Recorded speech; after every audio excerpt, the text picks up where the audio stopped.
Il était une fois, dans l'immensité de l'océan, un royaume merveilleux où l'eau était aussi bleue que le ciel et aussi claire que du cristal.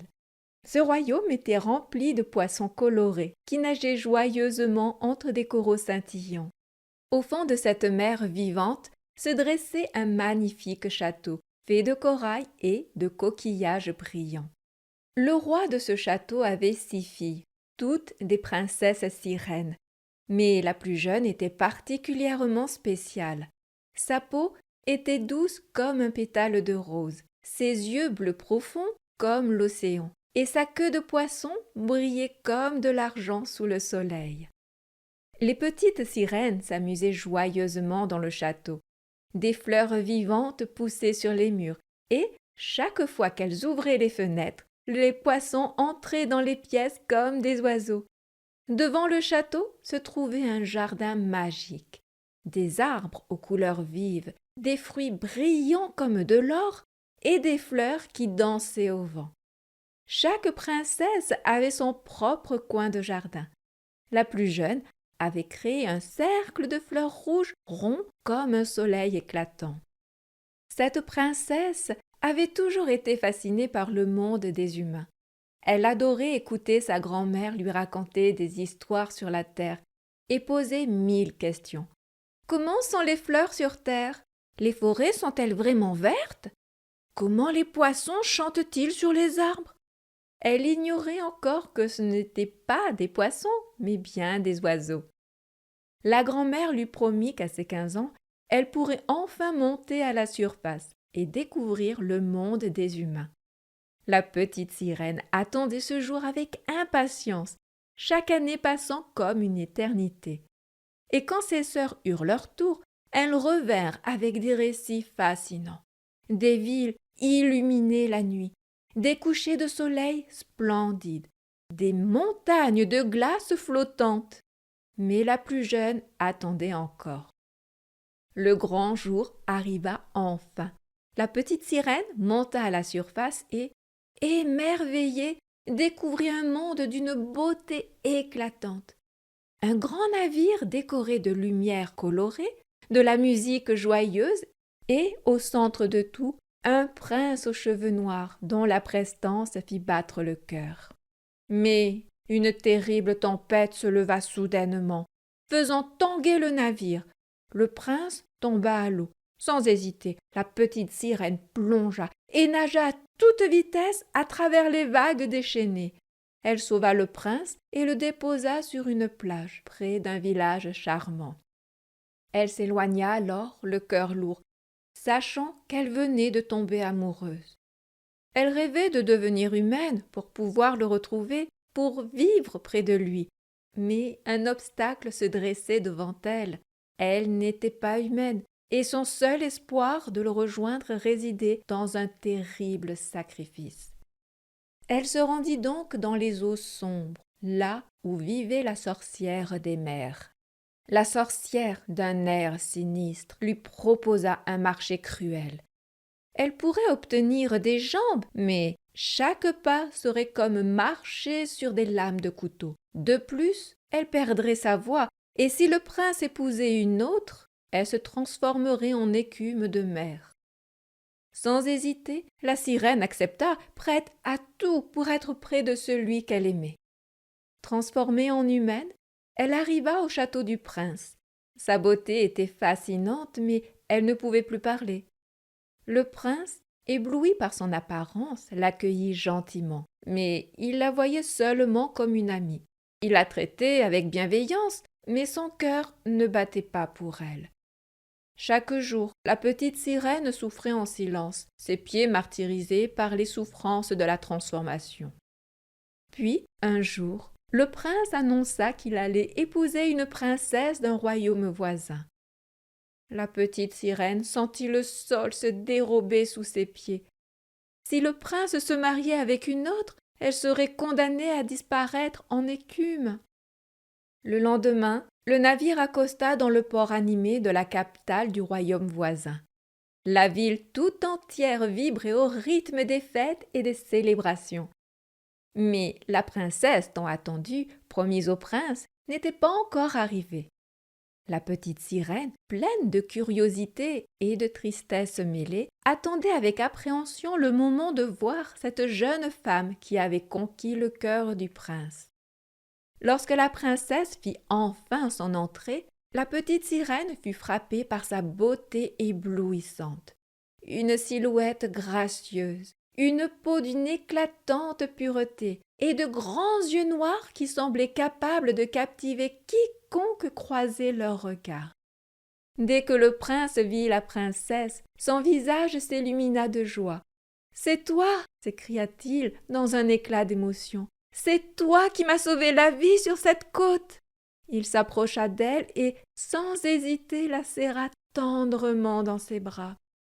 La princesse, les joues légèrement empourprées, baissa les yeux en souriant timidement.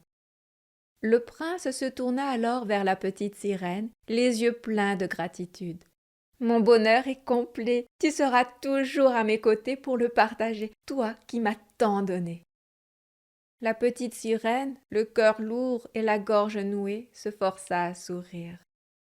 Elle savait que le jour où celui qu'elle aimait s'unirait à une autre, sa propre vie s'éteindrait et elle disparaîtrait en écume. Le jour du mariage arriva. Le prince et la princesse, main dans la main, s'agenouillèrent pour recevoir la bénédiction solennelle.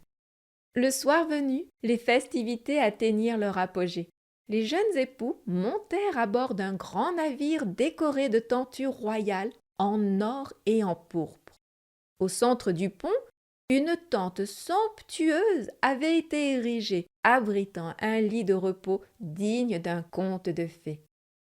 Lorsque le navire largua les amarres, les voiles gonflées par la brise, la mer scintillait sous les étoiles comme un miroir. Alors que la nuit avançait, des lanternes de toutes les couleurs furent allumées, inondant le navire d'une lumière féerique. Les marins, emportés par l'euphorie générale, se mirent à danser sur le pont. La petite sirène, bien qu'accablée, se joignit à eux, légère et gracieuse comme un souffle de vent. Elle dansait pour le prince, pour celui qu'elle avait tout sacrifié, sa voix, sa famille et même son avenir. Quand la fête s'apaisa enfin, les jeunes mariés se retirèrent dans leur tente royale. Le silence retomba sur le navire, à peine troublé par le bruit des vagues. Seul le pilote restait éveillé, veillant au gouvernail. Ses sœurs, voyant sa détresse, lui apportèrent un poignard enchanté donné par la sorcière. Si la petite sirène tuait le prince avec cette arme, elle pourrait redevenir une sirène et échapper à son funeste destin. Mais son amour pour lui était trop pur, trop désintéressé. Incapable de lui faire du mal, elle choisit de s'abandonner à son sort. Pourtant, son sacrifice ne passa pas inaperçu. Les esprits de l'air, touchés par la noblesse de son acte, la recueillirent et lui offrirent une nouvelle chance. Et ainsi, la petite sirène s'envola, légère comme le vent, portant en elle l'espoir d'une éternité méritée et la promesse d'un avenir radieux. Dans des temps très anciens, vivait un roi dont toutes les filles étaient belles. La plus jeune était si belle que le soleil, qui en a cependant tant vu, s'étonnait chaque fois qu'il illuminait son visage. Non loin du château du roi, il y avait une grande et sombre forêt, et dans la forêt, sous un vieux tilleul, une fontaine. Un jour qu'il faisait très chaud, la princesse partit dans le bois et s'assit au bord de la source fraîche. Et comme elle s'ennuyait, elle prit sa balle en or, la jeta en l'air et la rattrapa. C'était son jeu favori. Il arriva que la balle d'or, au lieu de revenir dans sa main, tomba sur le sol et roula tout droit dans l'eau. La princesse la suivit des yeux, mais la balle disparut. La fontaine était si profonde qu'on n'en voyait pas le fond. La jeune fille se mit à pleurer de plus en plus fort. Elle était inconsolable. Comme elle gémissait ainsi, quelqu'un lui cria « Pourquoi pleures-tu, princesse, si fort qu'une pierre s'en laisserait attendrir ?» Elle regarda autour d'elle, pour voir d'où venait la voix et aperçut une grenouille qui tendait hors de l'eau sa tête grosse et affreuse. « Ah, c'est toi, vieille barboteuse !» dit-elle. « Je pleure ma balle d'or qui est tombée dans la fontaine. »« Tais-toi et ne pleure plus, » dit la grenouille. « Je vais t'aider, mais que me donneras-tu si je te rapporte ton jouet ?»« Ah, ce que tu voudras, chère grenouille, » répondit-elle. « Mes habits, mes perles et mes diamants, et même la couronne d'or que je porte sur la tête. »« Je ne veux ni de tes perles, ni de tes diamants, ni de ta couronne. Mais si tu acceptes de m'aimer, si tu me prends comme compagnon et camarade de jeu, si je peux m'asseoir à ta table à côté de toi, manger dans ton assiette, boire dans ton gobelet et dormir dans ton lit, si tu me promets tout cela, je plongerai au fond de la source et te rendrai ta balle. »« Mais oui, oui, oui, oui, dit-elle.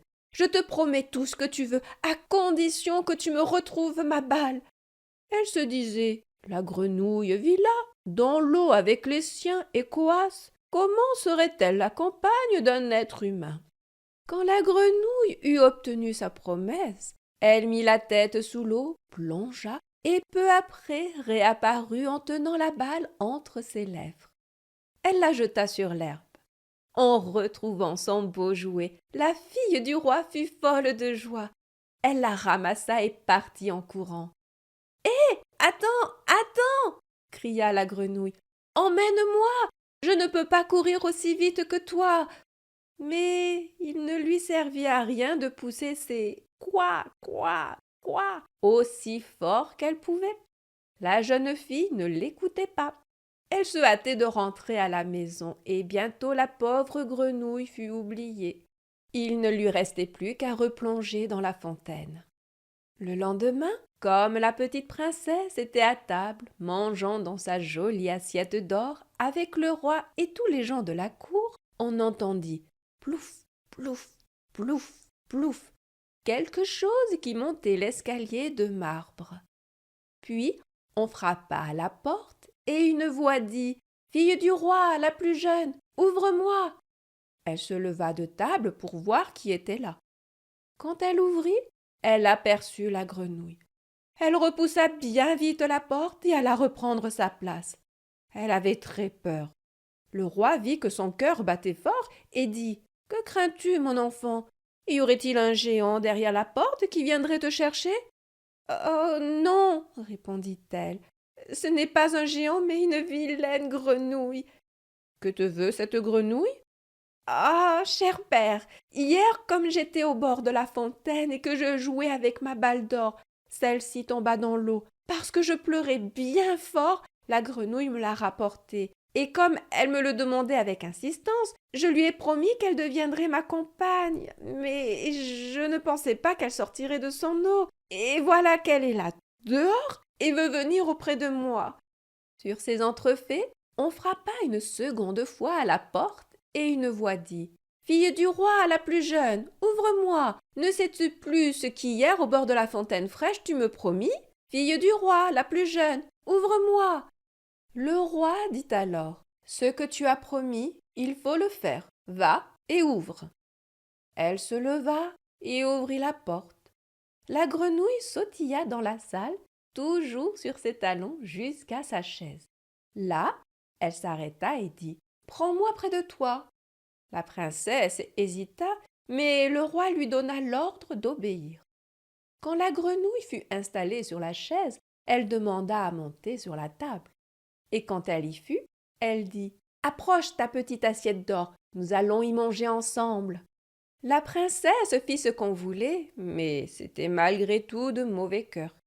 Et la grenouille mangea de bon appétit. Quant à la princesse, chaque bouchée lui restait au travers de la gorge. À la fin, la grenouille dit « Oh, j'ai mangé à satiété. Maintenant, je suis fatiguée. Conduis-moi dans ta chambrette et prépare ton lit de soie. Nous allons dormir. » La fille du roi se mit à pleurer. Elle avait peur du contact glacé de la grenouille et n'osait pas la toucher. Et maintenant, elle allait dormir dans son joli lit bien propre. Mais le roi se fâcha et dit « Tu n'as pas le droit de mépriser celle qui t'a aidé quand tu étais dans le chagrin.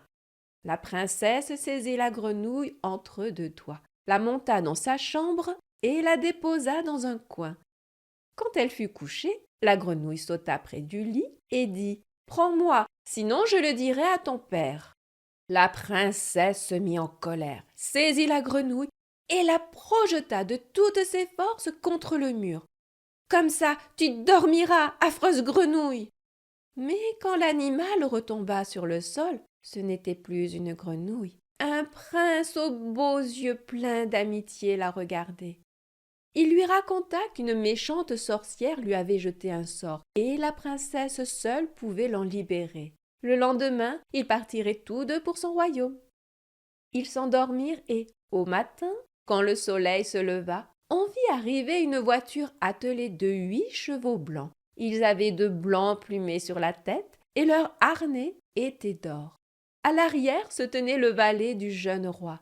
C'était le fidèle Henri. Il avait eu tant de chagrin quand il avait vu son seigneur transformé en grenouille qu'il s'était fait bander la poitrine de 3 cercles de fer pour que son cœur n'éclatât pas de douleur. La voiture devait emmener le prince dans son royaume. Le fidèle Henri l'y fit monter avec la princesse et s'installa de nouveau à l'arrière, tout heureux de voir son maître libéré du mauvais sort. Quand ils eurent roulé pendant quelque temps, le prince entendit des craquements derrière lui, comme si quelque chose se brisait. Il tourna la tête et dit « Henri, est-ce l'attelage qui brise ses chaînes ?»« Non, mon prince, ce n'est pas la voiture qui craque, c'est mon cœur qui se relâche un peu après tout ce mal. J'ai tellement eu de peine quand vous étiez dans la fontaine, transformée en grenouille si vilaine. » 2 fois encore, sur le chemin, on entendit des bruits de craquements et le prince pensa que la voiture allait se casser. Mais non, c'étaient juste les cercles de fer autour du cœur d'Henri, son fidèle serviteur, qui se brisait de joie de voir son prince enfin délivré. Il était une fois, dans une forêt enneigée, un petit hérisson nommé Hérissonnet. Hérissonnet avait un nid douillet sous un grand sapin, bien caché dans les feuilles mortes et les brindilles. Mais ce soir-là, la neige tombait si fort que son nid était tout enseveli. Hérissonnet tremblait de froid. « Que vais-je faire ?» se demanda-t-il tout triste. « Je ne peux pas rester ici, je vais geler. » Hérissonnet décida de partir chercher un abri. Il trottina à travers la forêt, ses petites pattes laissant des traces dans la neige. « Peut-être que l'écureuil m'accueillera, pensa-t-il. Mais chez l'écureuil, la porte était fermée. « Désolé, Hérissonnet, dit l'écureuil en montrant son arbre rempli de noix. « Mon logis est trop petit. » Hérissonnet continua son chemin. « Peut-être que le hibou m'aidera. » Mais le hibou, bien installé dans son trou d'arbre, hocha la tête. « Ouhou, désolé, mon nid est en hauteur et bien trop haut pour toi, Hérissonnet. » Hérissonnet baissait la tête, mais il ne voulait pas abandonner. C'est alors qu'il vit une lueur rouge briller à travers les arbres. Intrigué, il s'approcha et tomba nez à nez avec une scène incroyable. C'était un grand traîneau rempli de cadeaux colorés et un vieil homme en manteau rouge avec une longue barbe blanche. C'était le Père Noël. « Oh, oh, oh ! Bonsoir, petit hérisson, dit le Père Noël en riant. Que fais-tu dehors par ce froid ?» Hérissonnet expliqua tout, son nid enseveli, ses recherches d'un abri et sa peur de passer la nuit dans la neige. Le Père Noël hocha la tête avec bienveillance. « Monteras-tu dans mon traîneau ? J'ai justement besoin d'un petit assistant courageux pour m'aider cette nuit. » Hérissonnet n'en croyait pas ses yeux. Il grimpa dans le traîneau, se blottit sous une couverture douce et tint fermement un sac rempli de cadeaux. Toute la nuit, il vola avec le Père Noël de toit en toit. Hérissonnet l'aidait à vérifier que chaque cadeau était bien livré. En échange, le Père Noël lui promettait un endroit spécial pour passer la nuit.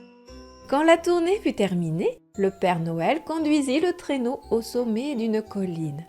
Là, au pied d'un sapin scintillant de 1000 lumières, il y avait une petite cabane en bois remplie de paille chaude et parfumée.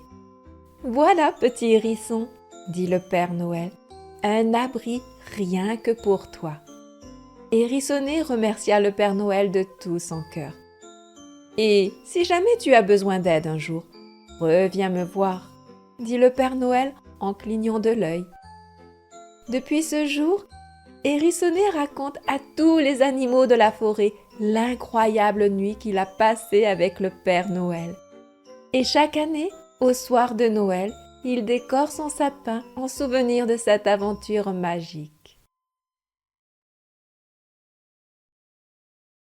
Un jour, dans une petite maison au bord de la forêt, une gentille grand-mère décida de faire un bonhomme en pain d'épices pour Noël. Elle lui donna des yeux en pépites de chocolat, un nez en noisettes et des boutons en bonbons rouges. Quand elle ouvrit le four, hop, le bonhomme sauta dehors et cria « Je suis le bonhomme de pain d'épices, attrape-moi si tu peux !» Et il courut par la porte. La grand-mère se lança à sa poursuite. « Reviens ici, bonhomme de pain d'épices !» Mais il répondit « Cours, cours aussi vite que tu peux, tu ne m'attraperas pas, je suis le bonhomme de pain d'épices !» Il courut jusqu'à rencontrer un lapin. « Oh, bonhomme de pain d'épices, tu as l'air si bon, je vais te manger !» dit le lapin. Mais le bonhomme répondit « Cours, cours aussi vite que tu peux, tu ne m'attraperas pas, je suis le bonhomme de pain d'épices !» Et il laissa le lapin derrière lui. Il continua de courir et rencontra un renne. « Oh, bonhomme de pain d'épices, tu me sembles délicieux. Je vais te croquer, » dit le renne. Mais le bonhomme répondit « Cours, cours aussi vite que tu peux, tu ne m'attraperas pas, je suis le bonhomme de pain d'épices. » Et il laissa le renne derrière lui. Enfin, il arriva près d'une rivière. « Oh non, je ne peux pas traverser, je vais fondre !» dit le bonhomme. Un renard apparut. « Je peux t'aider à traverser, » dit-il d'une voix douce. « Monte sur mon dos. » Le bonhomme hésita, mais il monta. Quand ils furent au milieu de l'eau, le renard dit « Monte sur ma tête, l'eau est profonde ici. » Puis, un peu plus loin, il ajouta « Monte sur mon nez, sinon tu vas tomber. » Mais alors que le renard ouvrait grand la bouche pour l'attraper, hop, le bonhomme sauta hors de l'eau d'un bond magique. Il courut jusqu'à arriver dans le village où il aperçut un grand sapin décoré de guirlandes scintillantes. Il grimpa tout en haut et se cacha entre les branches, juste à côté d'une belle étoile dorée. Depuis ce jour, chaque veille de Noël, si on écoute bien, on peut encore entendre le bonhomme de pain d'épices rire dans les sapins de Noël. Cours, cours aussi vite que tu peux, tu ne m'attraperas pas, je suis le bonhomme de pain d'épices. Et tout le monde, petits et grands, rit de bon cœur en pensant à cette drôle d'histoire.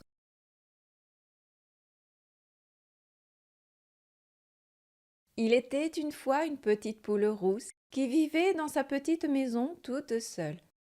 Un vieux renard, habile et rusé, demeurait au milieu des rochers sur une colline non loin de là. Au fond de son terrier, Maître Renard rêvait, le jour et la nuit, au moyen d'attraper la petite poule rousse. « Comme elle doit être tendre !» pensait-il. « Si seulement je pouvais la mettre à bouillir dans ma grande marmite. Quel fameux souper pour ma vieille mère et pour moi !» Mais il ne pouvait pas venir à bout de la petite poule rousse, parce qu'elle était trop fine et trop prudente. Toutes les fois qu'elle sortait, elle fermait sa porte et prenait sa clé, et quand elle rentrait, elle s'enfermait soigneusement et mettait la clé dans la poche de son tablier, avec son dé et ses ciseaux. À la fin, le renard pensa qu'il avait trouvé un bon moyen. il partit de grand matin en disant à sa vieille mère: « Mets la grande marmite sur le feu, nous aurons la petite poule rousse pour notre souper. » Il mit sous son bras un grand sac et courut jusqu'à la maison de la petite poule. Elle venait justement de sortir pour ramasser des copeaux afin d'allumer son feu. Le renard se glissa derrière la pile de bois et, pendant qu'elle était baissée, il fila dans la maison et se cacha derrière la porte. Une minute après, la petite poule rousse rentra en disant: « Je vais fermer la porte et après je serai bien tranquille. » Et comme elle se retournait, elle vit le renard avec son grand sac sur l'épaule. Ouh! Comme la petite poule fut effrayée! Mais elle ne perdit pas la tête. Elle laissa tomber ses copeaux et vola sur la plus haute armoire, d'où elle cria au vilain vieux renard: « Tu ne me tiens pas encore !»« Nous allons voir ça, » dit maître renard. Et que croyez-vous qu'il fit? Il se planta sur le plancher, juste au-dessous de la petite poule rousse, et il se mit à tourner après sa queue, tout en rond, et de plus en plus vite, si bien que la petite poule en fut tellement étourdie qu'elle en perdit l'équilibre et tomba juste dans le grand sac que le renard avait posé tout ouvert à côté de lui. Il jeta le sac sur son épaule et partit pour sa caverne où la marmite bouillait sur le feu. Il lui fallait monter toute la colline et le chemin était long.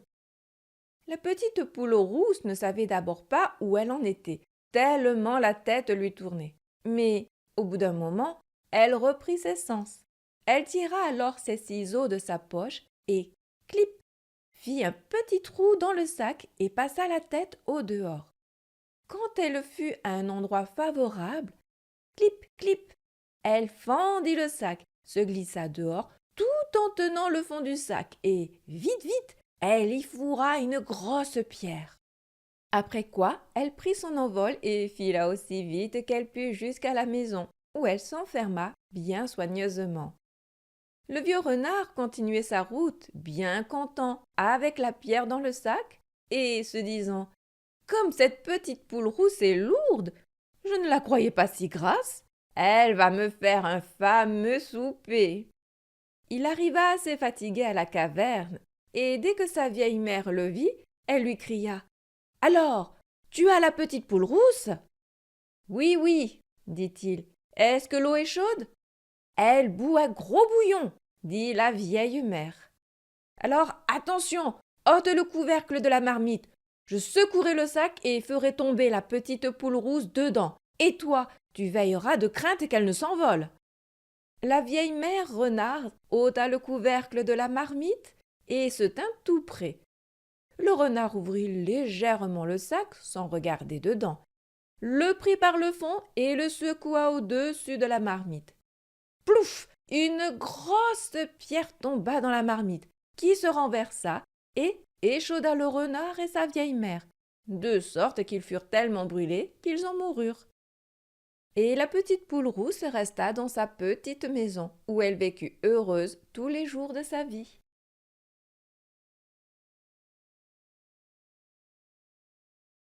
Le lièvre se vantait d'être, de tous les animaux, le plus rapide à la course. Il s'apitoyait avec mépris sur la tortue à cause de sa lenteur. Un jour, la tortue le provoqua en disant: « Si tu faisais la course avec moi, tu serais sûrement perdant. » Le lièvre s'en amusa, et comme il était de bonne humeur ce jour-là, il décida de relever le défi. Peu après le départ, le lièvre eut déjà une confortable avance. Il ne voulut pas se fatiguer plus longtemps, et il s'installa confortablement au bord du chemin pour se reposer. Peu après, il s'endormit. Quand il se réveilla, il s'affola et courut droit au but pour y trouver la tortue qui l'attendait. Elle ne s'était pas attardée et elle avait suivi son chemin droit jusqu'au but. C'est ainsi qu'elle se retrouva grande gagnante.